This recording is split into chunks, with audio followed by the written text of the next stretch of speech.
C'est un procédé qui va sans doute vous rappeler une grande période de l'histoire. Après de longues négociations, plutôt secrètes, un échange de prisonniers a eu lieu entre la Russie et les États-Unis. Un ancien marine américain et un pilote reconnu russe. Après donc cet échange, les deux hommes sont entrés chacun dans leur pays. Cela montre qu'il y a toujours, en tous les cas, un canal de discussion malgré cette guerre et ce conflit en Ukraine. Baptiste Mouget.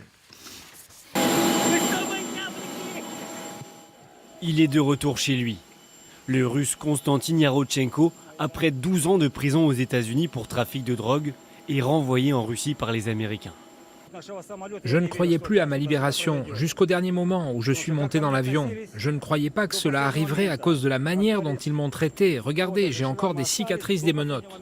De l'autre côté, c'est l'ancien marine américain Trevor Reed qui fait le chemin inverse. Condamné à 9 ans de prison à Moscou en 2020 pour avoir prétendument agressé des policiers, il va lui aussi retrouver sa famille.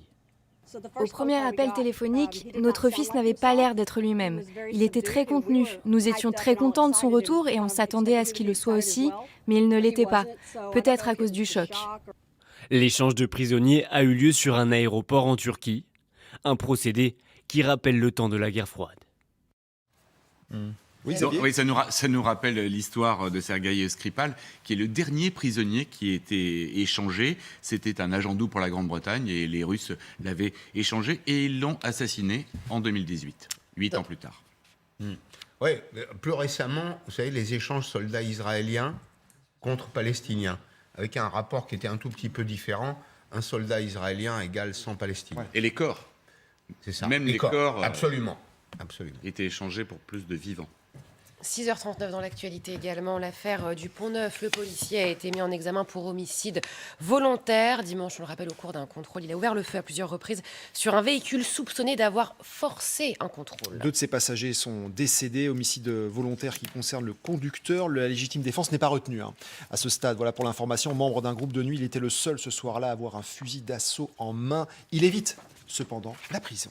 On vous parlait il y a quelques semaines de cet incroyable incident lors de l'atterrissage du vol New York-Paris. Eh bien, l'enquête avance et on apprend aujourd'hui que les pilotes seraient en cause. L'analyse des boîtes noires et des conversations dans le cockpit semble écarter tout problème technique. Voici ce nouveau rebondissement. La compagnie Air France qui affirme qu'elle continue d'apporter sa pleine collaboration à l'enquête. C'est quand même un nouvel élément qu'on voulait vous signaler. Rappelons qu'il y avait à bord quand même 177 passagers, 15 membres d'équipage donc sur ce New York-Paris. Il faut savoir que les constructeurs, dans ce type de situation, font tout, mais vraiment tout, pour incriminer le pilote ou les pilotes, parce qu'évidemment, un défaut du matériel, c'est un impact commercial épouvantable. Donc, j'incite à la plus grande prudence. Non, mais t'es gentil, mais bon, quand même, juste on dit que... Oui, t'avais raison. Non, voilà. Je suis gentil, mais précis. C'est vrai. Voilà.